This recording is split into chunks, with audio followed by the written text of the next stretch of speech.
the authors couldn't make it, so we will listen to the presentation. Hello, my name is Krzysztof Pałczyński, and today I'd like to present you the analysis of long-range forecast strategies for IoT on urban water consumption prediction.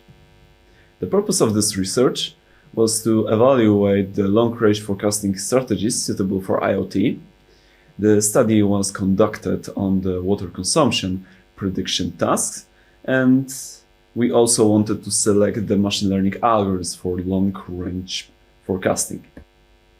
The dataset used is the measurements from the pump house in Bydgoszcz. The data was shared with us by the SoftBlue company, and on the right you can see the typical time series of the water consumption of the pump house. As you can see, these are pretty seasonal data.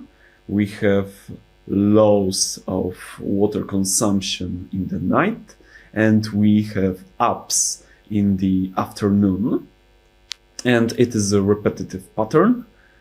However, despite its seasonality, the signal is also trendy a lot.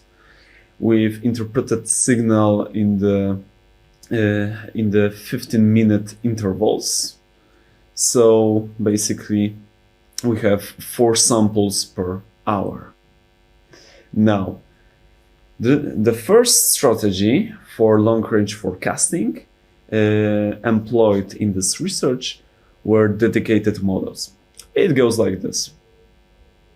We have data observed, we have the future observations which are to be forecasted, and we have predictors dedicated to predict their only one step at a time. So we have one predictor, which is a machine learning algorithm model, trained to predict the first sample in time. The second one predicts two steps ahead, third predicts 3 steps ahead, and so on. The second strategy evaluated in this research is the iterative approach. Here we have only one trained model, and this trained model uses its own predictions to make a further prediction. Because we use only one model, this particular solution is more suitable for IoT because it simply requires less RAM. It also requires less bandwidth during updates of the neural networks, especially since the bandwidth for IoT is often pretty expensive, because these are, for example, LoRa networks, which have very limited bandwidth. So every bit counts, so to say. Here is the algorithmic representation of evaluated systems. In the first one, the index of the future sample of how far we look into the future determines what network, what predictor will be used for prediction. However, in the second approach, we iterate with our predictions until desired number of steps is reached. So in order to make the forecasting of the fourth sample, we have to first get the prediction of the first sample, second, third, and then we can do the fourth. Machine learning algorithms used. In this research, we've used fully connected neural networks with 2 linear layers, support vector regressor, recurrent neural network, random forest, XGBoost, and decision tree. And here is time for the evaluation. So, the first system, the designated models, in this strategy, the support vector regressor and random forests were the best algorithms. Recurrent neural network was close to them. And it is no surprise that with time passes on, the forecast is getting worse and worse. However, it diverges not as fast as the second system, the desired one, the computationally less expensive model for IoT.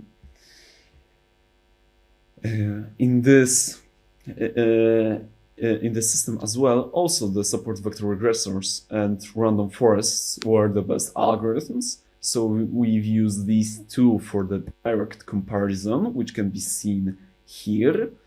Here is the difference between systems, and as you can see, as the time progresses, the iterative approach diverges from the usage of designated models. The usage of designated models is better suited for long-range forecast because, as you can see, after the fifth sample, the error goes into the 5, 6, 7 percentage points and so on as a difference. However, it is strange that the second sample is actually better predicted using the iterative approach. Perhaps there are some trends. And also, if we are concerned only with a long-range forecast up to the fourth sample, then it is the error of the iterative approach is still manageable. So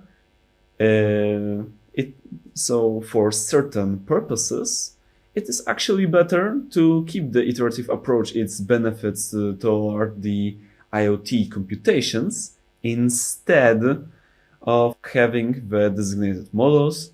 We've actually done that in our project while making the smart water meters for forecasting and anomaly detections in urban water consumption problems. We needed the long-range forecast in order to establish sort of a basis of the algorithm for detecting anomalies, because it turns out that when you have the anomaly, the first moment the anomaly appears, it is considered the anomaly. The error of the prediction goes high. However, with a second and third sample, the model quickly adapts to the anomaly and consider anomaly, not anomaly, and normal data anomalous. So we needed the long-range forecasting, and we've used the iterative approach because we didn't have to look further than the fourth sample. Such a basis was long enough. Thank you for your attention and have a nice day.